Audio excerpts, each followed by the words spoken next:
এই যে যুবকের আয়োজন করে অধিকাংশ সৌদি আরব প্রবাসী, কাতার প্রবাসী, মালয়েশিয়া যাবে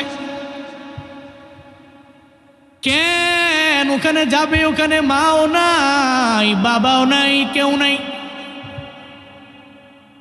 ওই জমিনের মধ্যে ও বড় একা। কেন কেন যায়? রিজিকের জন্য আমি দৌড়ে যাই, কারণ আমার রিজিক লাগবে, আমার মা বাবার আমি খাওয়াবো, আমার পরিবারে আমি খাওয়াবো। রিজিকের টানে ব্রাহ্মণবাড়িয়া সদরের পোলাটা, সরাইলের পোলাটা চলে গেল সৌদি আরবে। হাজার হাজার মাইল দূরে থাকে, কেউ বিন্দু মাত্র পরিমাণ খবরও নেয় না। রাতের বেলা খাইল কি খাইল না খবর কেউ জানেও না। ডে বাই ডে ও রোগা হয়ে গেল কেন? রিজিকের জন্য দৌড়ায়। এই যে গত 4 মাস আগে মালয়েশিয়ার মধ্যে গেলাম, কুয়ালালামপুরে। যখন আমি যে হোটেলের মধ্যে উঠলাম, একটা ছেলে আমার সাথে মোলাকাতের জন্য চলে আইছে।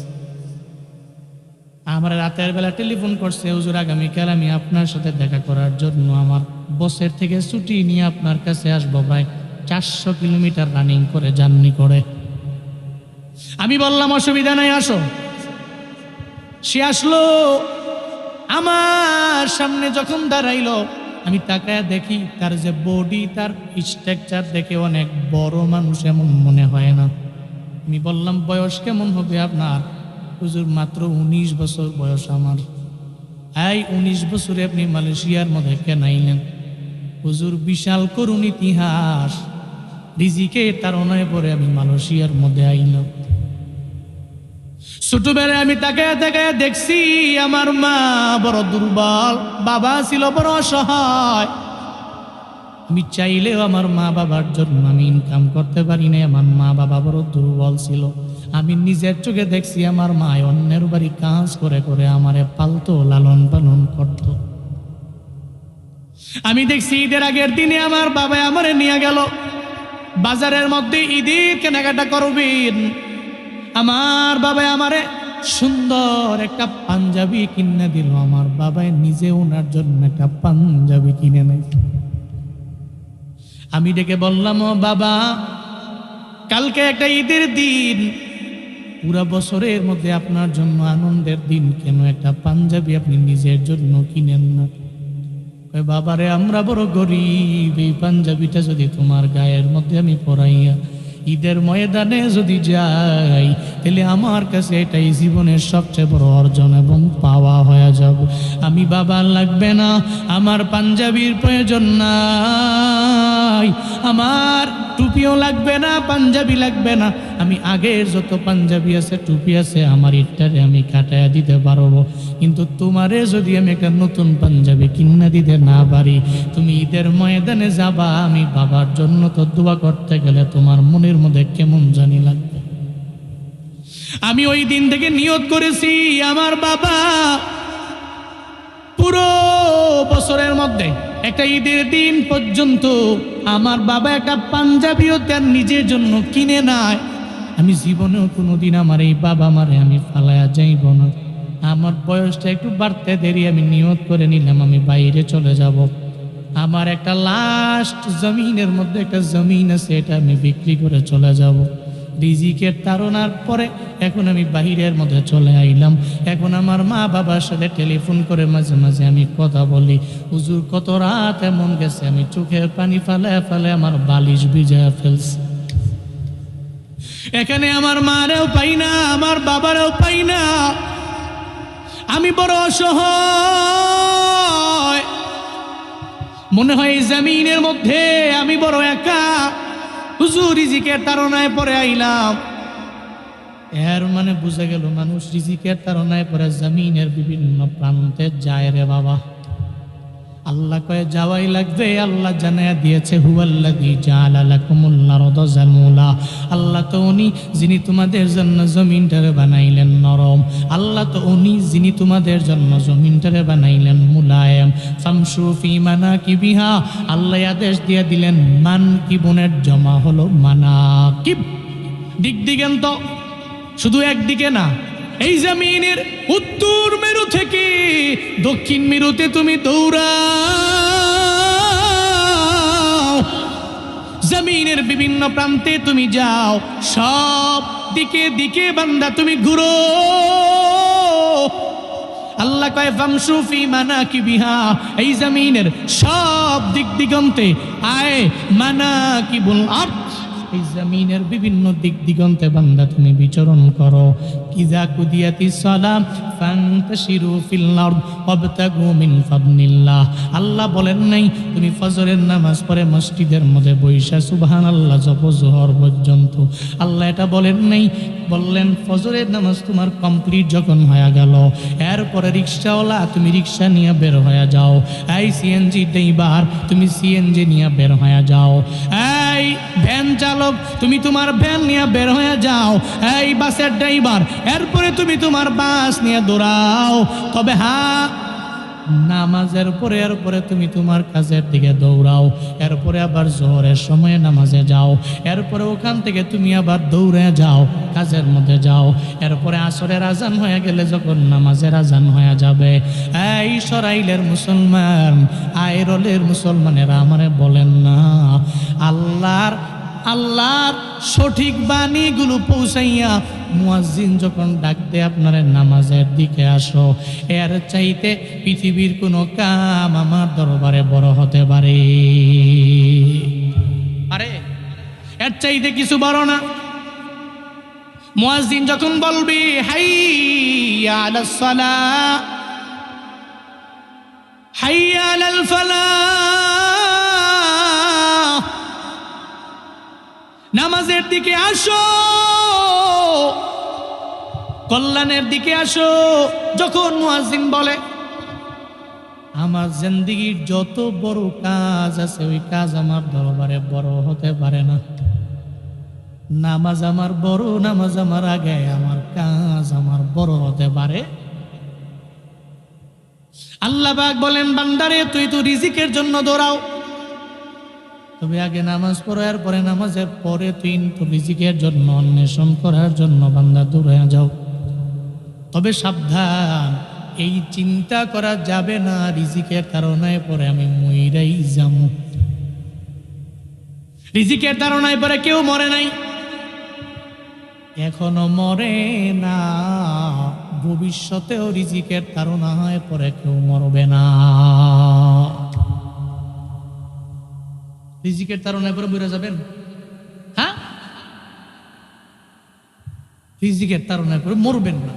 আল্লাহ এই পৃথিবীতে রিজিকের তাড়নায় ফেলে কাউরে মারে নাই, কেউ এখন মরেও না, ইন ফিউচারে কেউ মরবে না। কারণ এই দায়িত্ব ভার তো পৃথিবীর কোনো ব্যক্তির কাছে আল্লাহ দেননি, এর দায়িত্ব ভার আল্লাহ নিজেই নিজের হাতে রেখেছেন। সুবহানাল্লাহ পড়বেন না? পয়গম্বর মুসা আলাইহিস সালাম একদিন হঠাৎ করে চিন্তায় পড়ে গেলেন, ব্রেইনের মধ্যে চিন্তা চলে আসলো মুসা পয়গম্বরের পরিবার নিয়ে চিন্তা। আল্লাহ তো মুসা নবীর সাথে কথা বলে, কম বলে না বেশি বলে। আল্লাহ কয় নবী মুসা টেনশন কেন?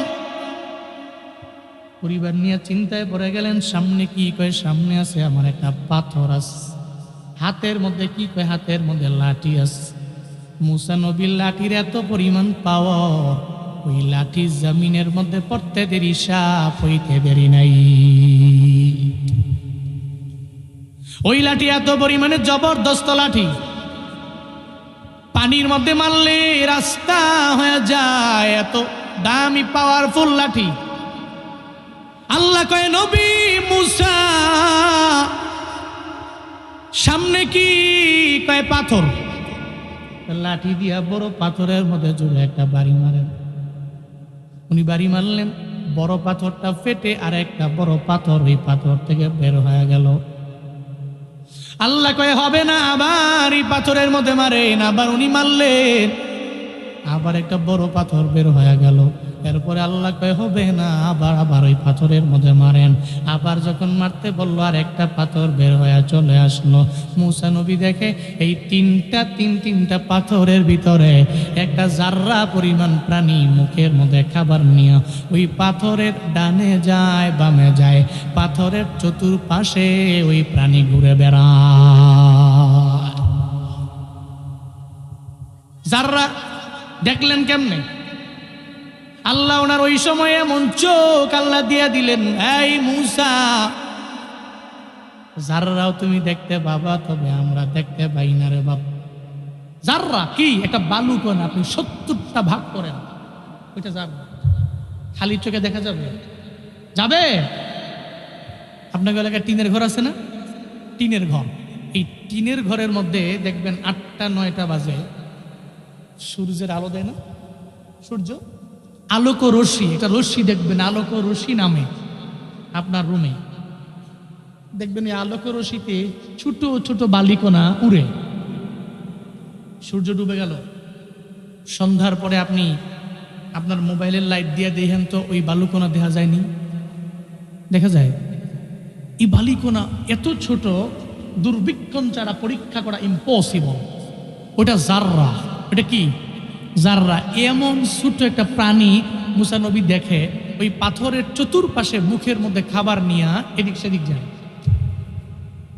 আবার পাথর কয়টা?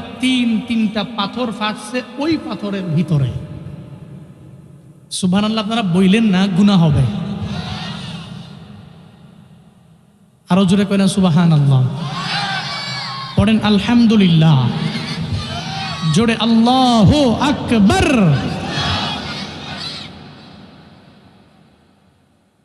মুসা নবী বড় অবাক হয়ে গেলেন। তিনটা পাথর ভাঙলাম, এই জাররা পরিমাণ এই প্রাণী কোত্থেকে আইলো? উনি চিন্তায় পড়ে গেলেন।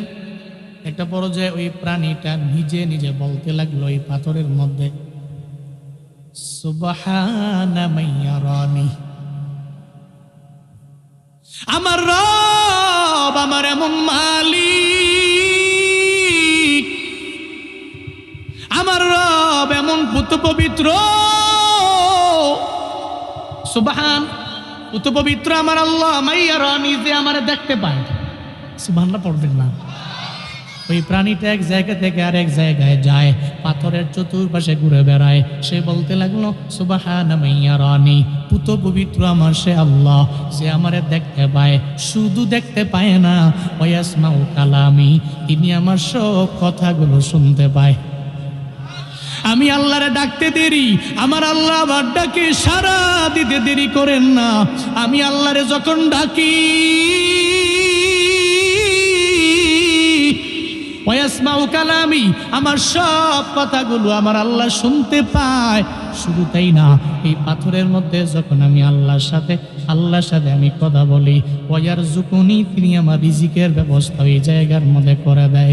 শুধু তাই না, আমার আল্লাহ পাক রব্বুল আলামিন, আমি যখন আমার আল্লাহরে স্মরণ করি, ফাজকুরুনি আযকুরুকুম, আল্লাহ যে ওয়াদা দিয়া দিলেন, বান্দা তুমি আমার জিকির করো, আমার স্মরণ যদি তুমি করে নাও, আমি আল্লাহ তোমার জিকির করব, আমি আল্লাহ তোমার স্মরণ করব, আমি আল্লাহ তোমাকে ডাকব, আমি আল্লাহ তোমার খবর রাখব।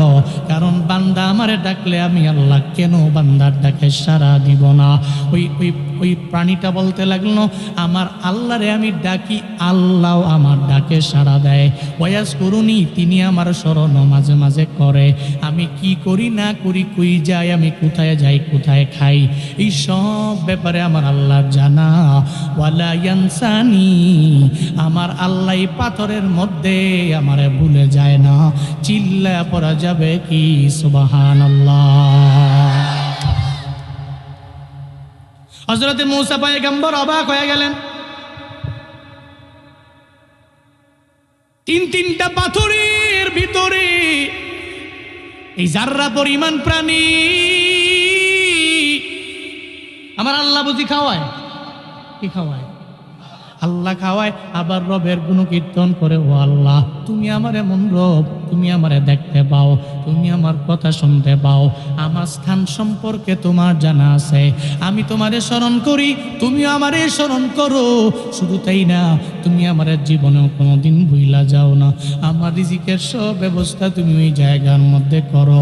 এই আইরলের মুসলমান, আমায় বলেন না বান্দারা, আল্লাহ যদি তিনটা পাথরের ভিতরে একটা জাররা পরিমাণ প্রাণী রে ওই জায়গায় যদি আমার আল্লাহ খাওয়াইতে পারে, একটা প্রাণীর চাইতে কি আমাদের দাম রবের দরবারে কম না বেশি? আমরা তো আশরাফুল মাখলুকাত, যত দুনিয়াতে মাখলুক সব মাখলুকের চাইতে আমাদের দাম কম না বেশি? আমাদের দামও বেশি, আমাদের সম্মানও বেশি।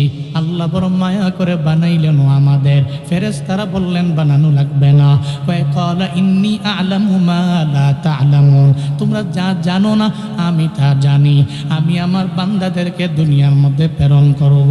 আল্লাহ পাক বলেন, ও গোলাম তোর চিন্তা করার দরকার নাই, টেনশন করার প্রয়োজন নাই, তোর রিজিকের দায়িত্বভার তো আমি আল্লাহর হাতে রেখে দিলাম। আল্লাহ যদি আওয়ামী লীগের হাতের মধ্যে রিজিকের দায়িত্বভার দিত, তাহলে আওয়ামী লীগের সময় বিএনপির লোকেরা না খেয়ে মরে যেত। আল্লাহ যদি বিএনপির হাতে দিত, তাহলে এখন তো কাউরে বিএনপির লোকেরা কোনো খাবার দিত না, বলতো রিজিকের দরওয়াজা বন্ধ করে দিলাম। শুধু তাই না রে বাবা, আল্লাহ যদি কোনো নেতার দরবারে দিত, তাহলে তার প্রতিপক্ষরে না খাওয়া মেরে ফেলতো। শুধু তাই না, ডোনাল্ড ট্রাম্পের হাতে যদি আমার আল্লাহ যদি দিত রিজিকের পাওয়ার, তাহলে জো বাইডেন তাহলে না খায় মরে যাইতো। জো বাইডেনের হাতে দিলে ওই ডোনাল্ড ট্রাম্প না খায় মরে যাইতো। আল্লাহ কয় দেই নাই, ওয়ামা মিন দাব্বাতিন ফিল আরদি ইল্লা আলাল্লাহি রিজকুহা ওয়া ইয়ালামু মুস্তাকাররাহা ওয়া মুস্তাওদাআহা কুল্লুন ফি কিতাবিম মুবিন।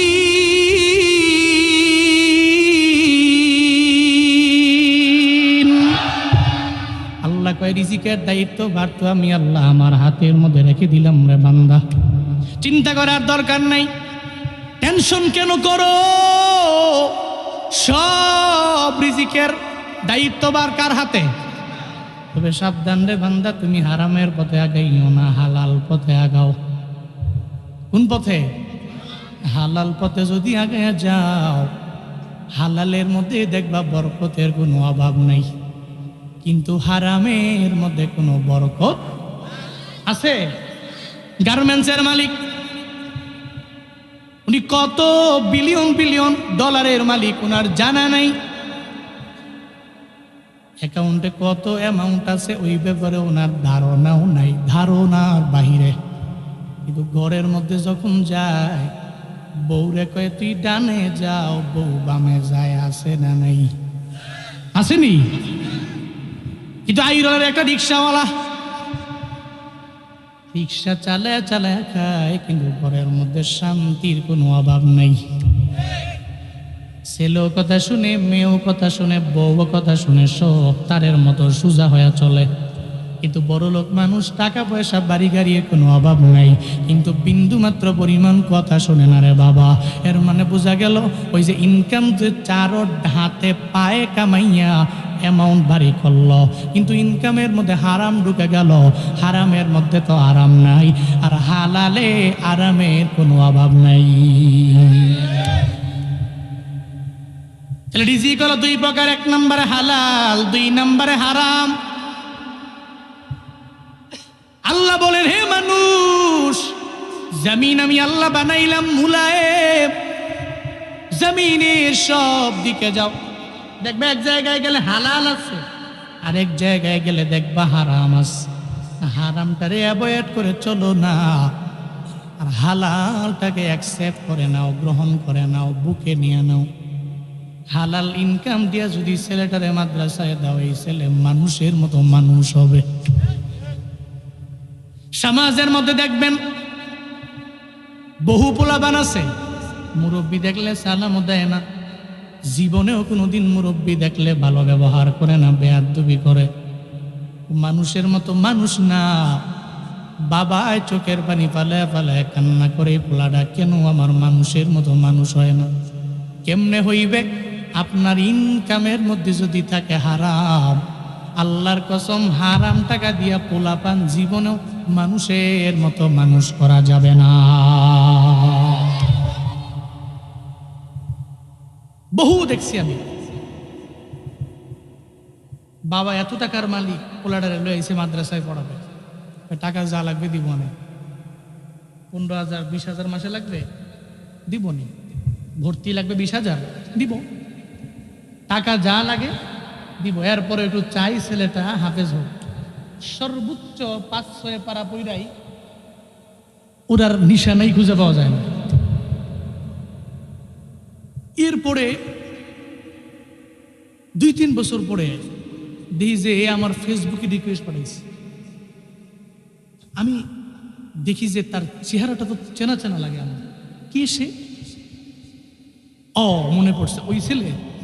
হ্যাঁ, পরে আমি ঢুকছি আইডিতে, এখন দিয়ে তার পুরা আইডিতে তার এমন ছবি, ও যে হিফসখানায় ওর বাপ দিছিল বা ও মাদ্রাসার বারান্দায় গেছে, এর কোনো নিশানা ওর বডিতে নাই, ওর স্ট্রাকচারে নাই। চুলের এমন কাটিং, হাতে iPhone 16 Pro Max, এরপরে আবার বাইক একটা আছে। মানে ওরে দেখলে ওরে মনে হয় যে পাতলা এবং ফাতরা। আমি অবাক হয়ে গেছি। পরে অনেক চিন্তা করলাম, তার বাবাই যে এত কান্দলো। রিচার্জ করে দেখলাম বিভিন্ন মাধ্যমে, ওর টাকায় হারাম আছে, ওর বাবার টাকায় হারাম আছে। এ কারণে পোলা মানুষের মতো মানুষ হয় নাই। এরকম বহু নজির প্রমাণ আছে। এই জন্য ছেলে মেয়ে মানুষের মতো মানুষ করবেন। হালাল ইনকামের কোনো বিকল্প নাই। কিন্তু আপনি তো সুদি লেনদেন করেও কোন যে এটা ইটস বিজনেস অফ মানি। হুজুররা কি কয় না কয়, বেশি বুঝে। দুনিয়া দুনিয়া কিছু বুঝে না। টাকায় টাকা আনে, এটা খারাপের কি হলো? টাকায় কি আনে? টাকার ব্যবসা করি, এটা খারাপের কি হলো? হ্যাঁ, আপনি সুদি লেনদেন করে, ঘুষ খায়া, পিস্তল ঠেকায়া, বন্দুক ঠেকায়া কোটি টাকার মালিক হইছেন, তোর ঘরে শান্তি নেই তো আপনার। লাভটা কি বলেন? তবে চিন্তা করবেন না, রিজিকের তাড়নায় পরে আপনি মরবেন না। না, কারণ রিজিকের দায়িত্ববার কার হাতে? কার হাতে? অনেকে বলে হুজুর নামাজের মজা লাগে না, বলে না হুজুর নামাজের মজা লাগে না, নামাজ পড়া মজা পাই না, পূজা রেখে মজা পাই না, আমল করা মজা পাই না। কর্মটা কি? এই যে হুজুর এত বয়ান করে, নামাজের বয়ান, রোজার বয়ান, আমলের বয়ান, কই মজা পাই না তো হুজুর। মজা কেন পান না শুনেন। দারুল উলুম দেওবন্দ, এর পাশে একটা বাজার ছিল। ওই বাজারে একজন ব্যক্তি ঘাস বিক্রি করত। কি বিক্রি? তার নাম ছিল শাহজি আব্দুল্লাহ। ঘাস বিক্রি করে জীবিকা নির্বাহ করে। আল্লাহর ওই বান্দা 6 টাকা দাম, 6 টাকা দরে দরে প্রতিদিন ঘাস বিক্রি করে। এই টাকা নিয়ে বাড়ির মধ্যে যায়। কয় টাকা? ঘাসটা নিয়ে বাজারের মধ্যে যাইতে দেরি, সঙ্গে সঙ্গে বিক্রি হইতে দেরি হয় না। ক্রেতারাও দেখবেন লাইনে দাঁড়ায় যায়। আপনার বাজারের যা দোকানদার, যেই দোকানদার ভালো, অন্যায় করে না, ইচ্ছা করে মানুষের সাথে খারাপ ব্যবহার করে না, দেখবেন তার আশেপাশে ক্রেতার অভাব নাই। আর যেই ব্যবসায়ী খারাপ আচরণ করে, দেখবেন ও বৈশা বৈশা মশা মারে। এমন নজির প্রমাণ আমাদের বাজারে আছে না? না। হযরত শাহজি আব্দুল্লাহ 6 টাকা দাম ধরে বিক্রি করে দেয়, বেশিও করে না। ক্রেতাও আছে অনেক বেশি, কোনোভাবেই দাম বাড়ায় দেয় না। ব্যবসায়ীরা যদি শুনতে পারছে পেঁয়াজের দাম অন্য জায়গায় বেড়ে গেছে, উনি পেঁয়াজ কিনছে যেই টাকা দিয়া, গত 16 বছরে আমরা দেখছি সাধারণ একটা খাবার আমাদের যেই পরিমাণ দাম দিয়া খাওয়া লাগছে। সব এগুলা ব্যবসায়ীদের সিন্ডিকেট। এরা গরিবের পেটে লাথি মারার জন্য এই কাজগুলো করেছে, ঠিক কিনা? কিন্তু উনি দাম বাড়ায় দেয় না। এই জন্য ওনার ঘাস ক্রয় করার জন্য মানুষগুলো লাইনে দাঁড়ায় যায়। ওনার ঘাসগুলো যদি নিয়ে কোনো মহিষেরে খাওয়ায়, গরুরে খাওয়ায়, তাহলে ওই দুধের মধ্যে আল্লাহ বরকত বাড়ায়া দেয়, ওই প্রাণীর মধ্যে আল্লাহ পাক রব্বুল আলামিন বরকত বাড়ায়া দেয়। উনিও বিক্রি করে চলে যায়। তবে এই টাকাগুলো নিয়ে কি করে ভাগ করে উনি তিনটা, একটা ভাগ পরিবারে খরচ করে, আর একটা ভাগ আল্লাহকে ওয়াস্তে দান করে দেয়, আর একটা ভাগ ফিউচারের জন্য জমায়া রাখে। এই আইরলের মুসলমানেরা, সরাইলের মানুষ, আপনার বেতন ভাগ করবেন কেমনে? বলে ভাগ করবেন তিনটা। একটা ভাগ পরিবারে ব্যয় করলেন, আর একটা ভাগ আপনি দান করে দিলেন আল্লাহকে ওয়াস্তে, আর একটা ভাগ আপনি নিলেন, এটা আপনি ফিউচারের জন্য জমা করে রাখলেন। আপনার লাগতে পারে কোনো একটা বিপদে পড়লে, মুসিবতে পড়লে এই অ্যামাউন্টটা আপনার লাগতে পারে। পৃথিবীর বড় বড় সালফে সালিহিনরা, বড় বড় ওলিয়ে কামেলরা, এরা রিজিকটা তিন ভাগে ভাগ করে নিত। শাহজি আব্দুল্লাহ ভাগ করে নেয় কয়টা? তিনটা ভাগ করে নেয়। 2 টাকা উনি পরিবারে খরচ করে দান করে 2 টাকা, আর 2 টাকা ফিউচারের জন্য জমা করে। আবার পুরা বছরে একবার দেওবন্দের সমস্ত উস্তাদদেরকে ওনার বাড়িতে দাওয়াত করে খাওয়ায়। মিয়া হক্কানি আলেম দাওয়াত দিয়া ঘরে নিয়ে খাওয়াইলে ভালো ভালো আলেম, শর্ত হইল হক্কানি আলেম আলেম। একটা ধরে নিছেন গা ভণ্ড চন্ড, বহু আলেম আছে, কিন্তু কিছু আছে উলামায়ে সু। আপনি দীঘা বিবেক দিয়া বিবেচনা কইরা আকল খাটায়া যেই আলেম বেড়া বেড়ি লইয়া নাচানাচি করে, এই জীবনে কোনোদিন ভালো আলেম হতে পারে না। ও আলেম নামের ভণ্ড। আপনি আবার আকল খাটান, আপনি যাবেন কার কাছে? 1 ঘন্টা বয়ান করে, এর মধ্যে 50 মিনিটই বয়ান করে, কি যে গায়ে গেলি।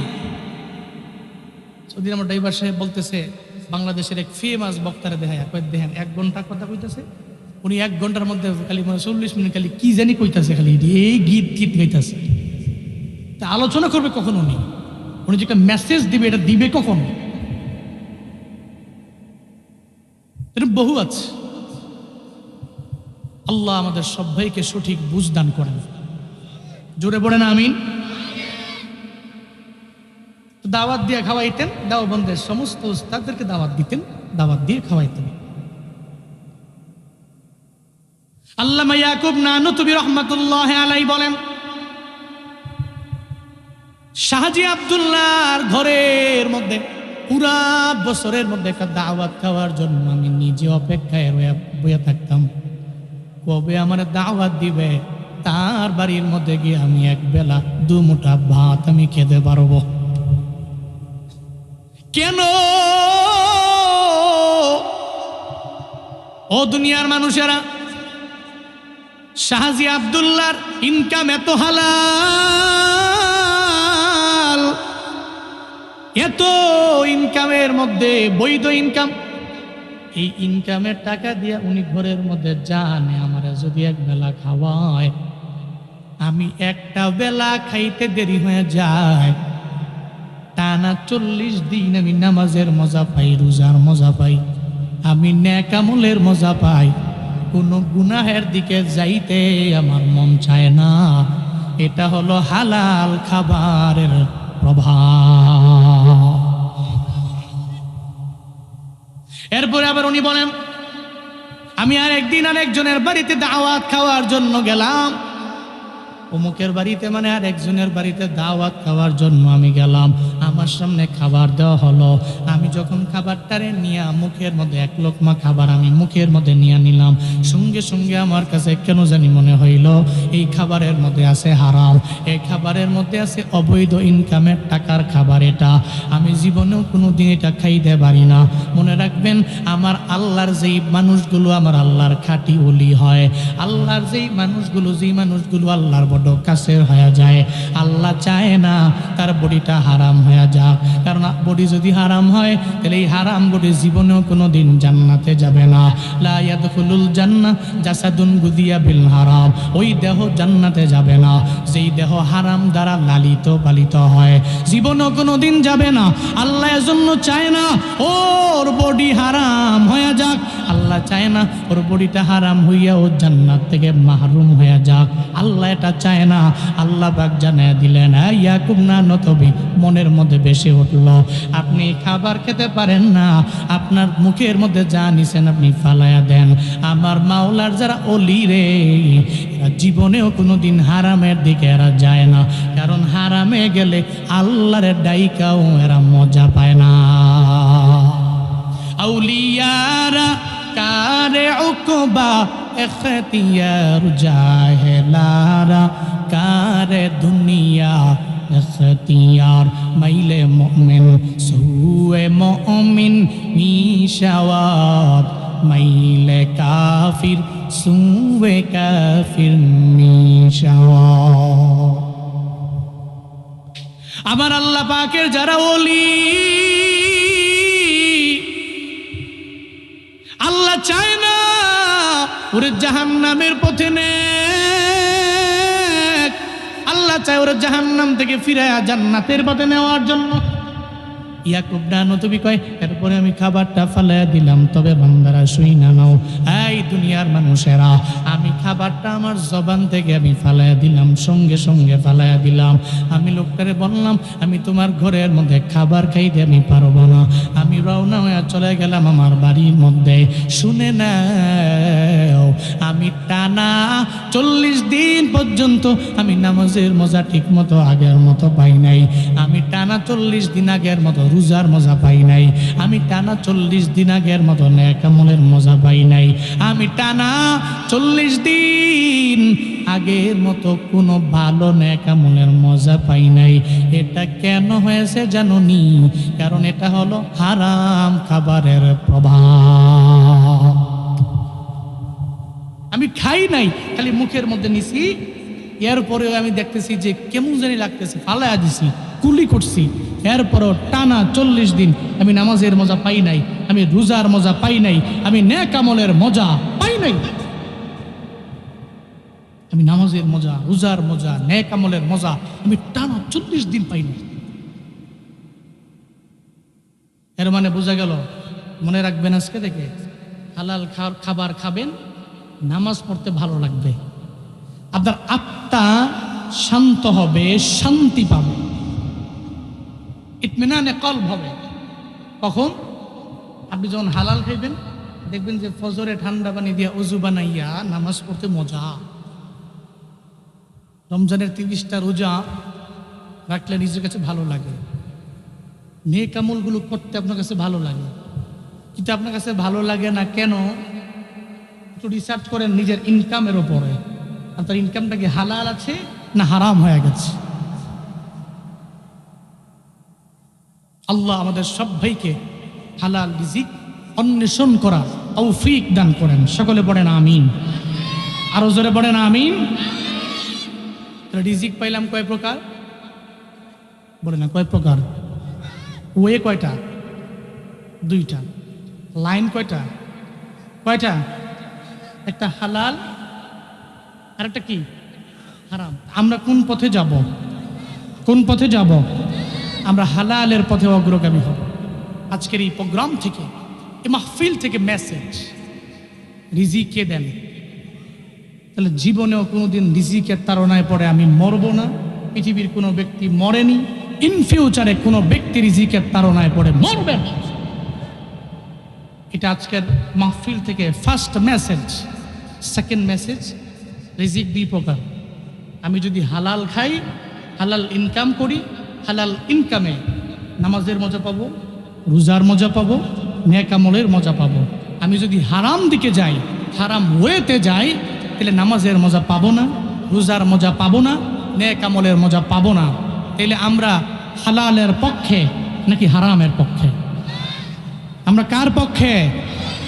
আল্লাহ আমাদের সব ভাইকে কবুল করেন, হালাল পক্ষে থাকার মতো তৌফিক দান করেন, হালাল ওয়েতে ইনকাম করার তৌফিক আল্লাহ পাক দান করেন।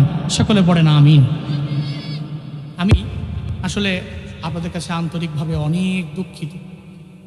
আমি তো ভাবছিলাম, বলছিলাম 7টা আজান হইলে 7:15 জামাত হবে, এরপরে উঠলে মোটামুটি লম্বা চূড়া কথা বলা যেত। এটা এখানে আমি প্রোগ্রাম দিয়েছি পরে, কিন্তু এই মূল প্রোগ্রাম হলো আমার নবীনগরে।